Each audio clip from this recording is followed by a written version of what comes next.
बिस्मिल्लाहिर्रहमानिर्रहीम अस्सलाम वालेकुम। आई एम ख्वाजा मोहसिन इनाम। स्टूडेंट्स, इस लेक्चर में हम बात करेंगे कंसेप्ट ऑफ इक्वल मैट्रिसेस की और उसके बाद इसके रिलेटेड प्रॉब्लम सॉल्व करेंगे। आइए शुरू करते हैं। स्टूडेंट्स, देखते हैं कि दो मैट्रिसेस को कब इक्वल कहा जाता है।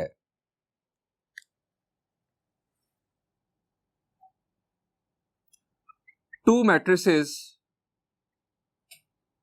Are said to be equal if number 1,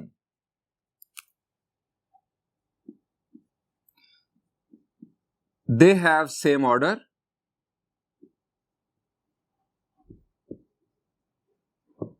number 2, corresponding elements are equal.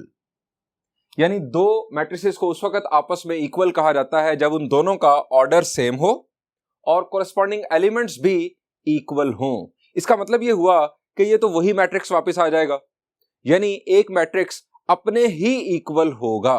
Students, ये तो बड़ी सीधी सी बात लगती है, लेकिन हम देखते हैं कि इस कंसेप्ट की बेस पर हम किस किस्म के प्रॉब्लम्स को सॉल्व करते हैं। स्टूडेंट्स, ये एक्सरसाइज 3.1 का प्रॉब्लम नंबर 3 है। Find X and Y if this matrix is equal to this matrix and this matrix is equal to this matrix. यहां पर इक्वल मैट्रिसेस का कंसेप्ट यूज किया जाएगा। स्टूडेंट्स, आप जरा देखें, दोनों मैट्रिसेस का ऑर्डर सेम है। हमें बताया गया है इनफैक्ट कि ये दोनों मैट्रिसेस इक्वल हैं। हमसे पूछा नहीं जा रहा, हमें बताया जा रहा है कि दोनों मैट्रिसेस इक्वल हैं। हमें इस बेस पर कि दोनों मैट्रिसेस इक्वल हैं, x और y की वैल्यूज फाइंड आउट करनी है। स्टूडेंट्स, अगर ये दोनों मैट्रिसेस इक्वल हैं तो दो बातें यहां पर मौजूद हैं। पहली बात कि दोनों का ऑर्डर सेम होगा। ये भी 2x2 का मैट्रिक्स है, ये भी 2x2 का मैट्रिक्स है, दोनों का ऑर्डर सेम, और कॉरेस्पॉन्डिंग एलिमेंट्स आपस में इक्वल कंसिडर होंगे। इसका मतलब ये हुआ कि ये जो एलिमेंट है दैट इज कॉल्ड A11। ये है A11, फर्स्ट रो का फर्स्ट एलिमेंट। A11 इस A11 के बराबर होगा, A12 के बराबर कंसिडर होगा, A21 के बराबर और A22 के बराबर कंसिडर होगा। यानी हम इस इक्वालिटी से लिख सकते हैं x+3 is equal to 2। x+3 is equal to 2 से x की वैल्यू आ जाएगी। क्या वैल्यू आएगी जी? x की वैल्यू आ जाएगी -1। और इसी तरह 3y-4 इज इक्वल टू 2 से हम y की वैल्यू फाइंड आउट कर लेंगे। स्टूडेंट्स, ये बहुत ही आसान प्रॉब्लम है। मैं आपके लिए सॉल्व कर देता हूं इसका सेकंड पार्ट। हम यहां लिखेंगे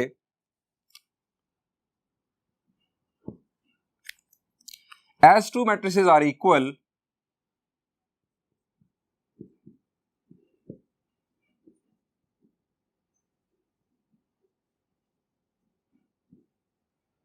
so their corresponding elements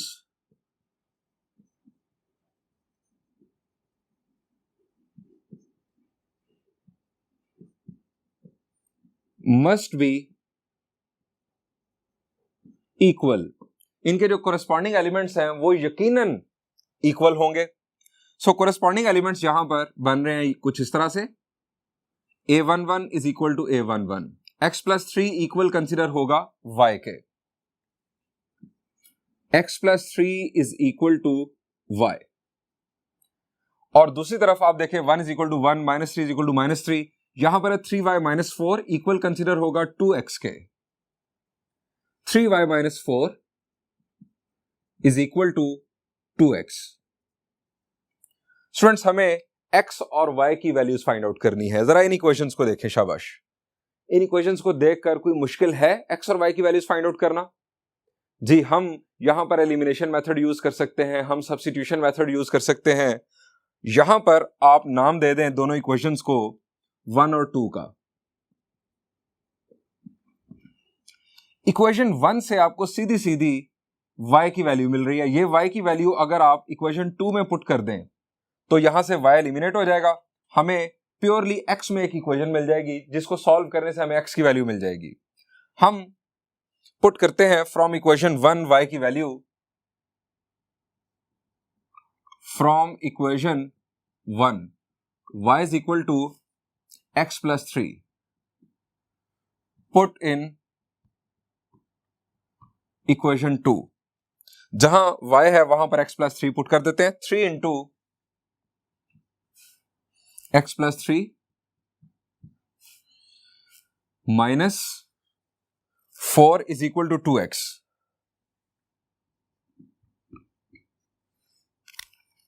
इसको सॉल्व कर लेते हैं हम। 3x plus 9 minus 4 is equal to 2x। हमें x की वैल्यू फाइंड आउट करना है, तो x वाली टर्म्स को एक तरफ शिफ्ट कर लेते हैं और बाकी तमाम टर्म्स को दूसरी तरफ। 3x minus 2x is equal to 9 minus 4, ये होगा 5, दूसरी तरफ जाकर ये बन जाएगा minus 5। So 3x minus 2x, it is x is equal to minus 5। ये हमें मिल गई x की वैल्यू। अब इस x की वैल्यू को हम पुट कर सकते हैं इक्वेशन 1 के अंदर भी और इक्वेशन 2 के अंदर भी। किसमें बेहतर है? जी यकीनन हमें इक्वेशन 1 में पुट करना चाहिए, क्योंकि यहां पर y सब्जेक्ट है, हमें डायरेक्ट वैल्यू मिल जाएगी। पुट इन इक्वेशन 1,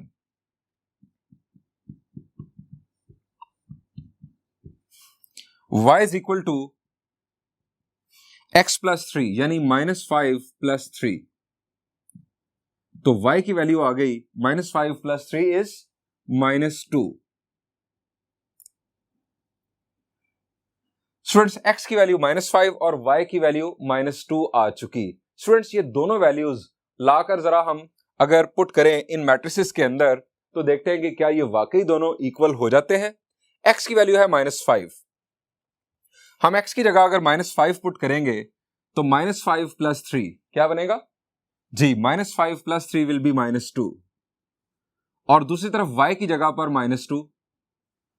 यहां पर y की जगह पर माइनस 2 जब पुट करेंगे तो 3 into minus 2 will be minus 6, minus 6 minus 4 will be minus 10, और यहां पर x की जगह पर जब 5 पुट किया जाएगा, इनफैक्ट माइनस 5 पुट करेंगे जब हम x की वैल्यू चूंकि माइनस 5 है तो ये आ जाएगा minus 10।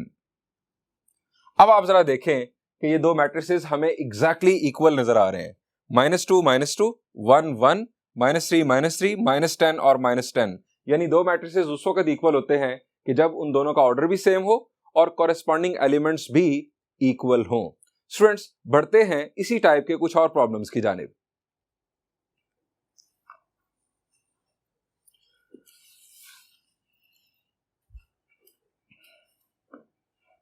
Students this is problem number 5 of exercise 3.1। हमें इस इक्वेशन को बेस बनाकर x और y की वैल्यूज फाइंड आउट करना है। स्टूडेंट्स जरा देखें इस इक्वेशन की लेफ्ट साइड, हम इसे किस तरह सिंप्लीफाई कर सकते हैं?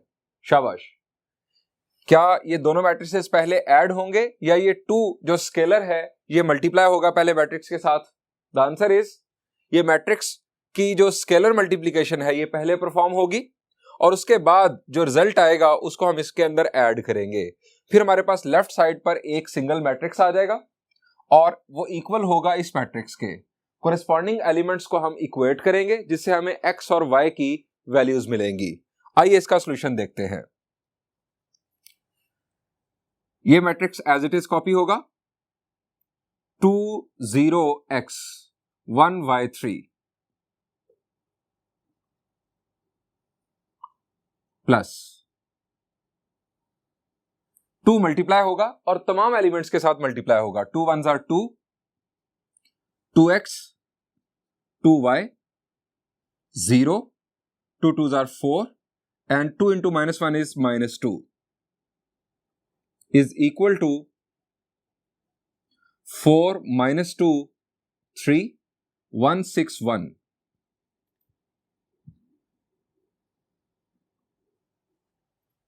अब इन दो मैट्रिसेस को हम ऐड करेंगे, कॉरेस्पॉन्डिंग एलिमेंट्स को हम ऐड करेंगे।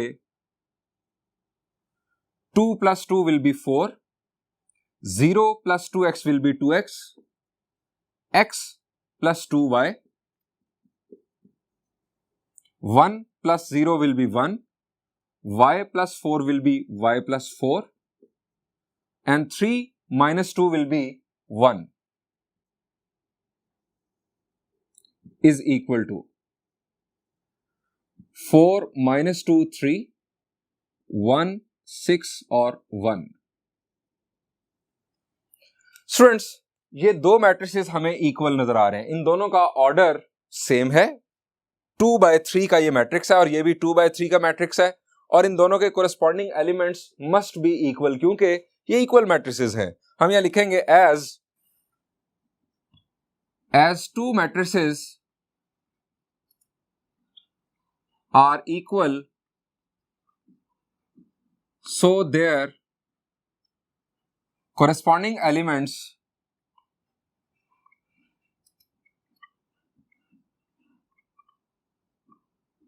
must be equal। इसका मतलब यह है कि यहां पर अगर x मौजूद है तो ये फर्स्ट रो का सेकंड एलिमेंट है, ये इक्वल होगा फर्स्ट रो के सेकंड एलिमेंट के। 2x will be equal to -2। इस तरह x + 2y इक्वल कंसिडर होगा 3 के, और y + 4 इक्वल कंसिडर होगा 6 के। Students, 2x is equal to -2, हमें यहां से ही x की वैल्यू मिल जाएगी। y + 4 इज इक्वल टू 6, यहां से ही y की वैल्यू मिल जाएगी, क्योंकि एक इक्वेशन के अंदर एक ही अननोन आ रहा है।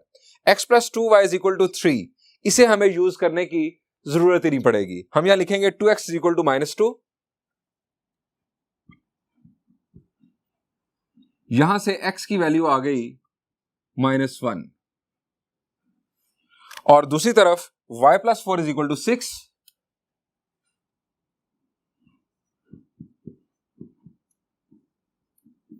यहां से y की वैल्यू आ गई 6 - 4 विल बी 2। स्टूडेंट्स, यहां पर यह सॉल्यूशन एंड हुआ।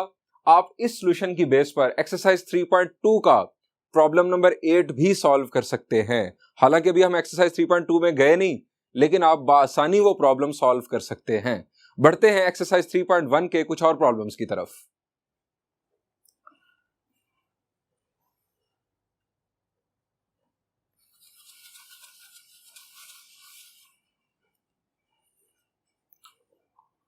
Students, this is problem number 8 of exercise 3.1. Statement is, if A is this matrix and A square is this matrix, find the values of A and B.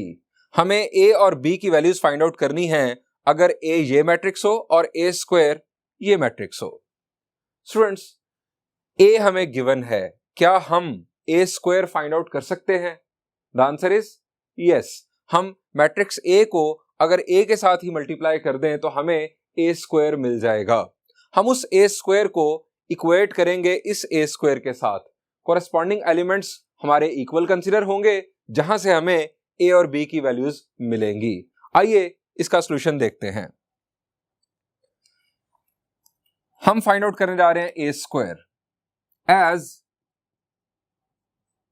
A is equal to 1 2 A B। अब हम find out करेंगे A into A, that is A square. 1 2 A B 1 2 A B। Students, याद रखें, किसी भी square matrix को उसी के साथ हमेशा मल्टीप्लाई किया जा सकता है। इसका ऑर्डर है 2/2 और इसका ऑर्डर भी 2/2, यानी दोनों मैट्रिक्स का ऑर्डर 2/2 है। सो बीच वाले दोनों नंबर सेम, जो हमारी कंडीशन है, ये दोनों नंबर्स हमारे पास सेम, और जो हमारे पास मैट्रिक्स आएगा उसका ऑर्डर भी 2/2 होगा। इन दोनों का प्रोडक्ट देखते हैं। फर्स्ट रो फर्स्ट कॉलम के साथ मल्टीप्लाई होगी। 1 इंटू 1 इज 1 प्लस 2A। अब 1 इंटू 2 इज 2 प्लस 2B। इस तरह A into 1 is A plus AB। A into 2 is 2A plus B square. ये हमारे पास आ गई A स्क्वायर की वैल्यू। हम यहां लिखेंगे since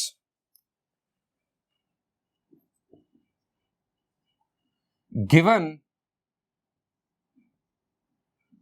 a square is equal to 0 0 0 0, ये किस टाइप का मैट्रिक्स है जी? तमाम एलिमेंट जीरो हो तो हम ऐसे मैट्रिक्स को कहते हैं नल मैट्रिक्स या जीरो मैट्रिक्स। सो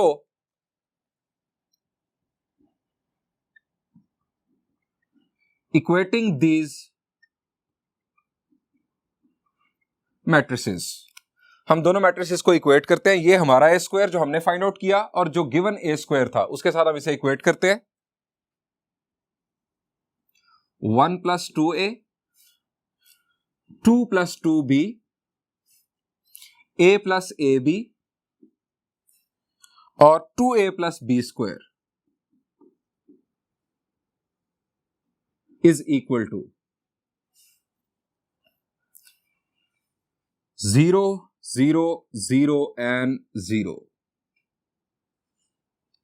स्टूडेंट्स, दो मैट्रिसेस इक्वल हैं, इसका मतलब है दोनों का ऑर्डर भी सेम, दोनों के कोरस्पॉन्डिंग एलिमेंट्स भी सेम। हम यहां लिखेंगे as matrices are equal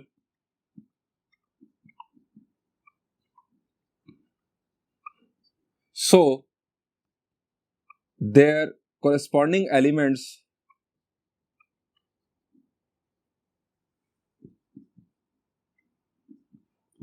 must be equal। अब corresponding elements यानी फर्स्ट रो का फर्स्ट एलिमेंट, ये दोनों एलिमेंट्स आपस में इक्वल होंगे, ये दोनों एलिमेंट्स आपस में इक्वल होंगे, और अगर हमारा यहीं पर ही काम हो रहा है तो हमें आगे जाने की जरूरत ही नहीं। 1 + 2a will be equal to 0, 1 + 2a will be equal to 0, और दूसरी तरफ 2 + 2b is equal to 0। इसके अंदर भी एक वेरिएबल, इसके अंदर भी एक वेरिएबल, या अननोन इनफैक्ट हम कहेंगे, तो यहां से a की वैल्यू मिल जाएगी, यहां से b की वैल्यू। हमें इन दो इक्वेशंस की जरूरत नहीं जो यहां से हमें मिलनी थी, हमें जरूरत ही नहीं इनकी। हम इसी को प्रोसेस कर लेते हैं। यहां से a की वैल्यू क्या बन रही है, शाबाश जी, 1 उधर जाके सब्ट्रैक्ट होगा, 2 डिवाइड करेगा तो a की वैल्यू -1/2, और यहां से b की वैल्यू 2 सब्ट्रैक्ट होगा, -2, 2 डिवाइड करेगा तो b की वैल्यू आ जाएगी -1। ये स्टूडेंट्स हमें रिक्वायर्ड वैल्यूज थी जो हमें हासिल हो चुकी। स्टूडेंट्स, यहां पर एक और बड़ी इंटरेस्टिंग बात सामने आ रही है। a और b की वैल्यूज जरा यहां पर पुट कर लें। a की वैल्यू है -1/2, यहां पर आ जाएगा -1/2, और b की वैल्यू है -1। स्टूडेंट्स, a मैट्रिक्स a क्या नल मैट्रिक्स है? The answer is no. इसमें हमारे पास नॉन जीरो एलिमेंट्स नजर आ रहे हैं। तमाम एलिमेंट्स अगर जीरो होते तो हम इसे कहते हैं null matrix. Matrix A null matrix नहीं है, लेकिन ए को ए के साथ ही मल्टीप्लाई करें तो नल मैट्रिक्स आ रहा है। स्टूडेंट्स, नंबर सिस्टम के अंदर दो नंबर्स का प्रोडक्ट उस वक्त जीरो होता है जब दोनों में से कोई एक लाजमी जीरो हो। लेकिन मैट्रिसेस के अंदर ये इंटरेस्टिंग बात देखें, ये मैट्रिक्स नल मैट्रिक्स नहीं है, लेकिन इसको इसी के साथ मल्टीप्लाई करने से आंसर नल मैट्रिक्स आ रहा है। यानी ये बड़ा इंटरेस्टिंग फैक्ट जो मैं आपके साथ शेयर करने जा रहा हूं, और ये रेड कलर में लिख रहा हूं, in matrices it is possible that a into b, दो मैट्रिसेस हैं, is equal to o, null matrix. इसके बारे में लिख देता हूं, null matrix. Even if a is not null matrix, b is not null matrix। दोबारा से समझ लें, नंबर सिस्टम में दो नंबर्स का प्रोडक्ट उस वक्त जीरो होता है जब दोनों में से कोई एक लाजमी जीरो हो, या दोनों जीरो हो तब भी प्रोडक्ट जीरो आ जाता है। लेकिन मैट्रिसेस में आप देखें कि दो मैट्रिसेस का प्रोडक्ट नल मैट्रिक्स आ सकता है, हालांकि दोनों ही नल मैट्रिक्स नहीं होंगे, और इसका वाज़ेह सबूत हमें मिल रहा है इसी प्रॉब्लम के अंदर।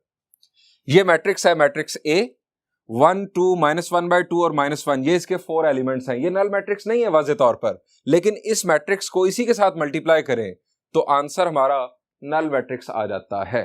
स्टूडेंट्स, ये एक इंटरेस्टिंग फैक्ट है मैट्रिसेस की थ्योरी में, इसको याद रखिएगा, ये आपको एमसीक्यूज में काम आ सकता है। स्टूडेंट्स, ये मैंने आपके लिए सॉल्व किया है प्रॉब्लम नंबर 8। आप प्रॉब्लम नंबर 9 को होमवर्क के तौर पर खुद सॉल्व कीजिएगा। मैं बढ़ता हूं आपके लिए एक और प्रॉब्लम की जानिब।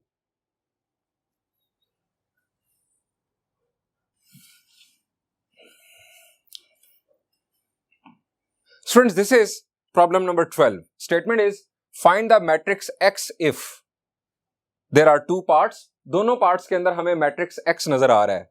यहां पर आप देख सकते हैं मैट्रिक्स X और इस मैट्रिक्स का प्रोडक्ट इक्वल है इस मैट्रिक्स के, और देन इस मैट्रिक्स का product with the X equal है इस मैट्रिक्स के। हमें मैट्रिक्स X मालूम करना है। स्टूडेंट्स, इस प्रॉब्लम को अच्छी तरह समझने के लिए आपको मैट्रिक्स की जो मल्टीप्लीकेशन की कंडीशन है उसको रिकॉल करना होगा। चले मैं आपको रिकॉल करवाता हूं। अगर एक मैट्रिक्स है ए, फर्ज करें एक मैट्रिक्स ए, इसका ऑर्डर है 3/4। मैट्रिक्स बी का ऑर्डर क्या होना चाहिए कि ये दोनों आपस में मल्टीप्लाई हो जाएं? शाबाश जी, हमने पढ़ा था कि जो सेकंड मैट्रिक्स है उसकी रोज की तादाद फर्स्ट मैट्रिक्स के कॉलम्स की तादाद के बराबर हो, यानी हमने कहा था कि बीच वाले दो नंबर्स जो है ये सेम हो। यहां पर मैं अगर दो बॉक्सेस बना दूं तो ये बीच वाले दो नंबर्स डेफिनेटली सेम होने चाहिए अगर इन दो मैट्रिसेस को मल्टीप्लाई होना है। यहां पर तो डेफिनेटली 4 आना चाहिए। अगर यहां पर 4 नहीं होगा तो ये दो मैट्रिसेस आपस में मल्टीप्लाई नहीं होंगे। पहले के कॉलम्स की तादाद दूसरे की रोज की तादाद के बराबर आनी चाहिए। अब जो प्रोडक्ट मैट्रिक्स है उसका ऑर्डर कैसे बनेगा ये भी हमने डिस्कस किया था। इसका ऑर्डर होगा यहां से नंबर ऑफ रोज और यहां से नंबर ऑफ कॉलम्स, यानी प्रोडक्ट मैट्रिक्स में 3 जो हैं ये नंबर ऑफ रोज होंगी। अब आप यहां पर कुछ भी लिख लें, आप यहां पर 10 लिख लें, फर्ज किया 10 लिख लिया, तो 3/10 ऑर्डर का मैट्रिक्स होगा इन दोनों का प्रोडक्ट। स्टूडेंट्स, इस कंसेप्ट को बेस बनाकर हमें मालूम करना है कि मैट्रिक्स X अगर इसके साथ मल्टीप्लाई हुआ है और ये मैट्रिक्स आया है प्रोडक्ट के तौर पर, तो मैट्रिक्स X का ऑर्डर क्या होगा। हम अगर इसे इस अंदाज में लिखें, मैट्रिक्स X, इसका ऑर्डर हमें मालूम करना है इनटू इस मैट्रिक्स को हम कह देते हैं A, और ये है 2/2 का मैट्रिक्स इज इक्वल टू, इस मैट्रिक्स को अगर आप कह दें B, और ये भी है 2/2 का मैट्रिक्स। तो स्टूडेंट्स, अगर ये दो मैट्रिसेस आपस में मल्टीप्लाई हुए हैं तो इसका मतलब है कि ये दोनों बीच वाले नंबर्स सेम होने चाहिए। यहां पर आना चाहिए, इसका मतलब है 2। अगर ये दोनों सेम होंगे तब ही ये दोनों मल्टीप्लाई हुए हैं, X और A। अब इसका ऑर्डर है 2/2, इसका मतलब है कि यहां पर भी 2 होना चाहिए, यहां पर 2 पहले ही मौजूद है, यानी जो प्रोडक्ट है उसका ऑर्डर बनता है यहां से। ये 2/2 हमें नजर आ रहा है कि इसका ऑर्डर 2/2 है। इसका मतलब है जो मैट्रिक्स X है इसका ऑर्डर होगा 2/2। इसी तरह यहां पर भी देखें, यहां पर अगर आप इसको A कंसीडर कर लें तो ये है 2/2 का मैट्रिक्स। मैट्रिक्स X का हमें ऑर्डर मालूम करना है, B यहां पर भी 2/2 है। अब ये 2 तो इसमें यहां पर 2 आ जाएगा। अब 2/2 की वजह से अगर ये 2 है तो इधर दूसरी तरफ 2 आएगा, यानी दोनों प्रॉब्लम्स के अंदर मैट्रिक्स X का ऑर्डर 2/2 है। हम एक 2/2 का मैट्रिक्स लेट कर लेते हैं, उस सूरत में हम प्रोडक्ट परफॉर्म करेंगे और देन दो मैट्रिसेस को आपस में इक्वेट करेंगे, यानी लेफ्ट साइड पर product matrix is equal to this matrix.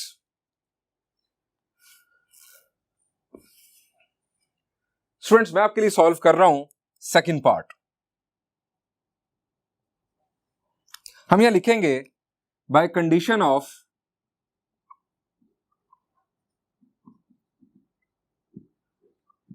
Matrix multiplication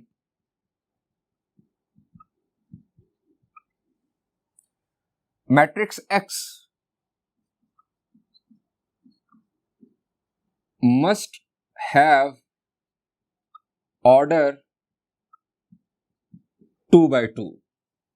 matrix X का ऑर्डर 2x2 होना चाहिए, जैसा कि हमने रफ में इसको सीख लिया कि किस तरह ये 2x2 का मैट्रिक्स होगा। सो लेट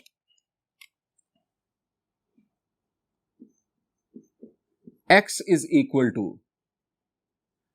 x एक मैट्रिक्स हम लेट कर लेते हैं 2x2 का, और ये होगा A, B, C और D। ये हमने अननोन्स इसके अंदर लेट कर लिए। Now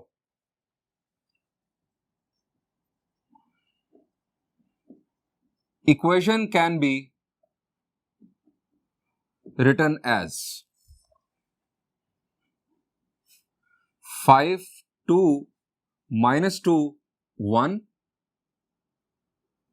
into A, B, C, D is equal to 2, 1, 5, 10.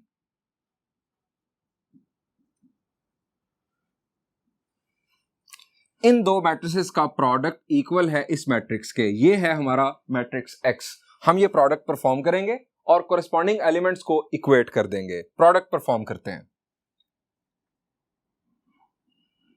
5A plus 2C, 5A plus 2C, 5B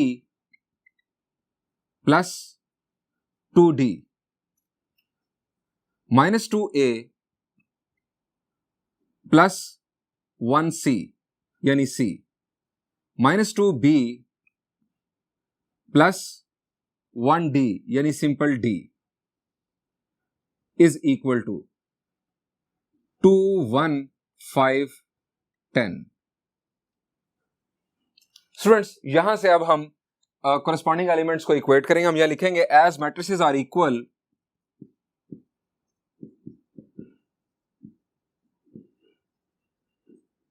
so their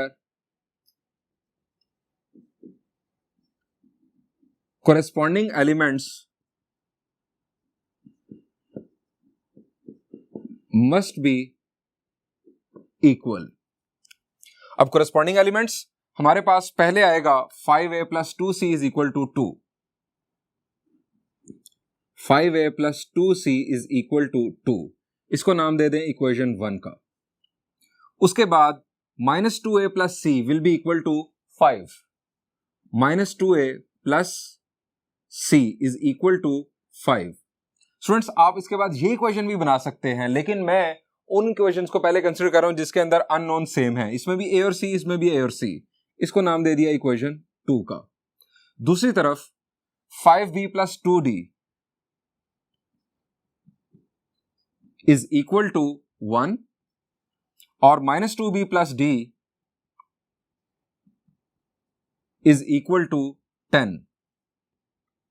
इसको नाम दे दें 3 का और इसे 4 का। अब हमें A, B C और D की वैल्यूज फाइंड आउट करनी है।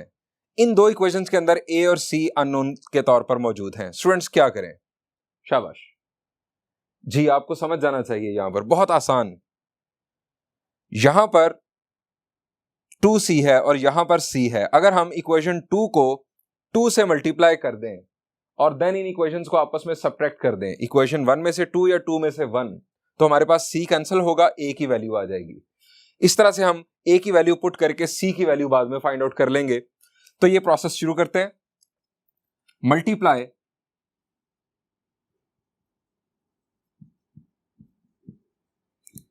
Equation 2 by 2 and subtract from 1। मैं इक्वेशन 1 पहले लिख रहा हूं, 5A plus 2C is equal to 2। इसको 2 से मल्टीप्लाई किया आ जाएगा -4A plus 2C is equal to 10। Sign change करेंगे,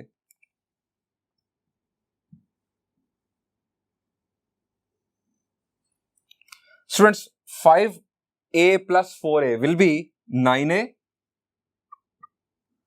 ये दोनों कैंसिल, 2C माइनस 2C ये दोनों कैंसिल, और 2 minus 10 will be -8।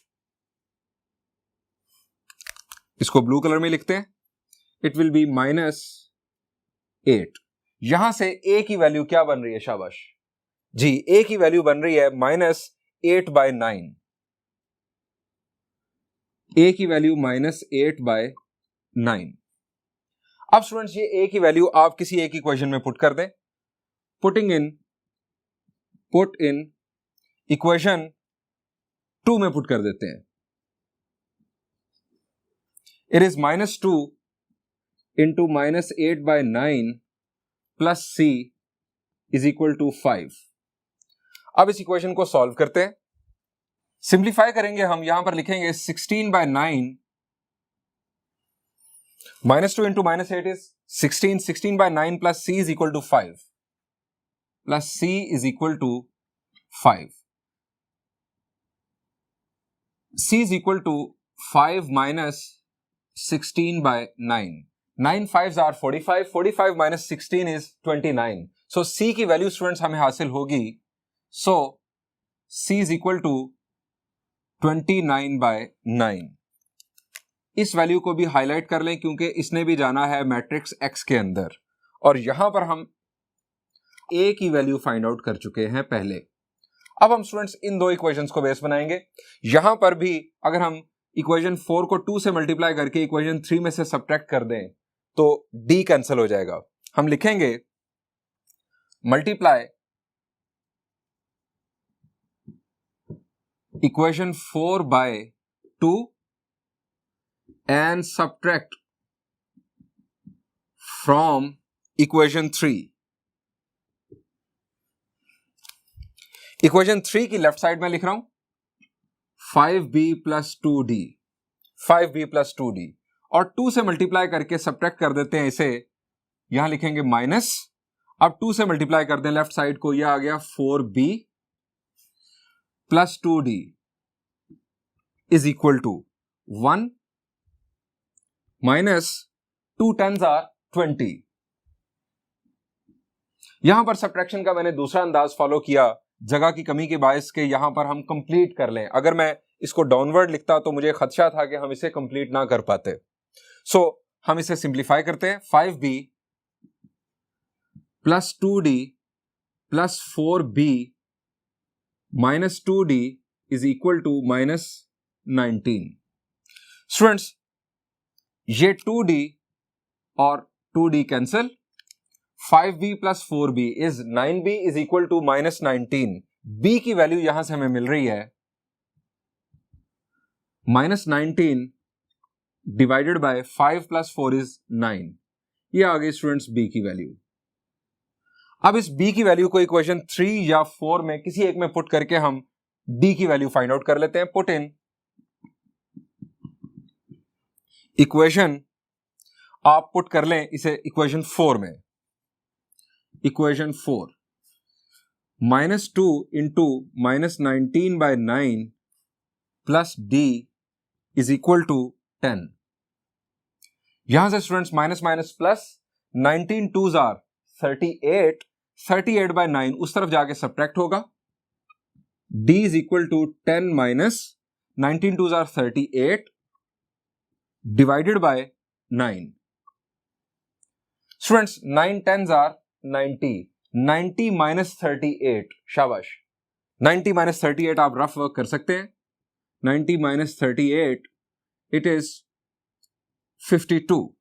So d की वैल्यू हमारे पास आ गई 52/9। स्टूडेंट्स अब हम कंक्लूड कर सकते हैं अपने मैट्रिक्स x को।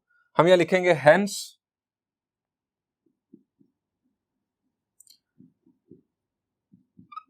Matrix x is equal to,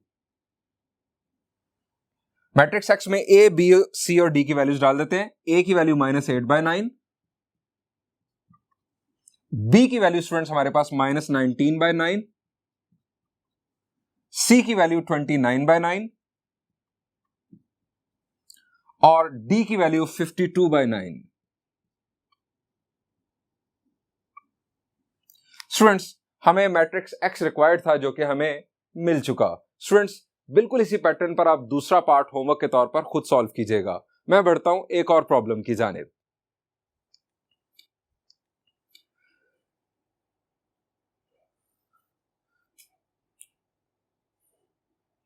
students, this is problem number 13। ये प्रॉब्लम नंबर 12 जैसा ही है। यहां पर जो हमें मैट्रिक्स मालूम करना है उसको उसने कह दिया ए। मैट्रिक्स ए और इस मैट्रिक्स का जो प्रोडक्ट है वो इस मैट्रिक्स के इक्वल है, हमें मैट्रिक्स ए मालूम करना है। और इसी तरह इन दो मैट्रिक्स का प्रोडक्ट इस मैट्रिक्स के इक्वल है, अगेन हमें मैट्रिक्स ए मालूम करना है। स्टूडेंट्स, अगर ये दो मैट्रिसेस आपस में मल्टीप्लाई हुए हैं तो मैट्रिक्स ए का ऑर्डर क्या आया होगा? शाबाश। इस मैट्रिक्स को अगर हम कह दें बी, फर्ज करें ये मैट्रिक्स है बी और इसका ऑर्डर क्या है इस वक्त? शाबाश, 3/2। हमें मैट्रिक्स ए का ऑर्डर मालूम करना है और जो प्रोडक्ट है उसका ऑर्डर है 3/2। अब अगर प्रोडक्ट का ऑर्डर है 3/2, इसका मतलब है कि यहां से इसने पिक किया 3 और यहां से पिक किया होगा 2। सो नंबर ऑफ कॉलम्स ए के आगे 2। अब यहां पर नंबर ऑफ रोज, अगर बी और ए आपस में मल्टीप्लाई हुए हैं तभी आया प्रोडक्ट बी, तो इसका मतलब है कि ये दो बीच वाले नंबर्स सेम होने चाहिए। यहां पर भी क्या आना चाहिए जी? यहां पर भी 2 ही आना चाहिए। इसका मतलब है कि मैट्रिक्स मल्टीप्लिकेशन की कंडीशन के मुताबिक इसको देखते हुए, इस इक्वेशन को देखते हुए ए का जो ऑर्डर बन रहा है वो है 2/2। सो हम स्टार्ट लेंगे।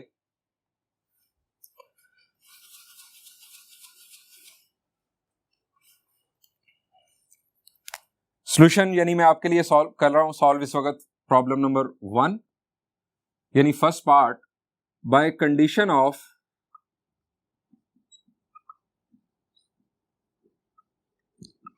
Matrix multiplication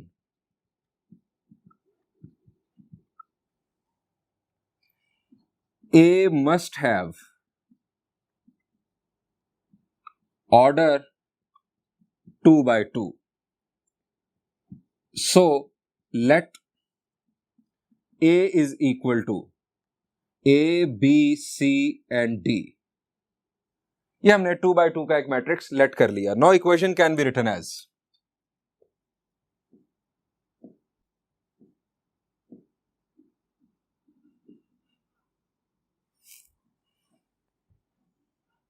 5 - 1 0 0 3 1। A, B, C, D यानी matrix A is equal to 3 - 7 0 0 7 2। इन दो मैट्रिसेस का प्रोडक्ट है इक्वल इस मैट्रिक्स के। इन दोनों का प्रोडक्ट मालूम करने के बाद हम कोरेस्पॉन्डिंग एलिमेंट्स को इक्वेट करेंगे। प्रोडक्ट मालूम करते हैं। 5A minus C, 5B minus D, 0 plus 0 will be 0 and then 0 plus 0 will be 0. 3A plus C and then 3B plus D। ये हमने प्रोडक्ट परफॉर्म कर लिया। Equal to 3 - 7 0 0 7 2। हम यहां लिखेंगे as matrices are equal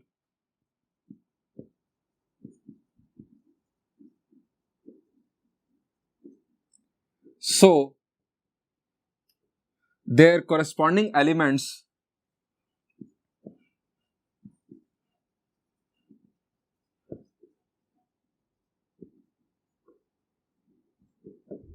must be equal। Students, corresponding elements अब क्या बन रहे हैं? 5A minus C will be equal to 3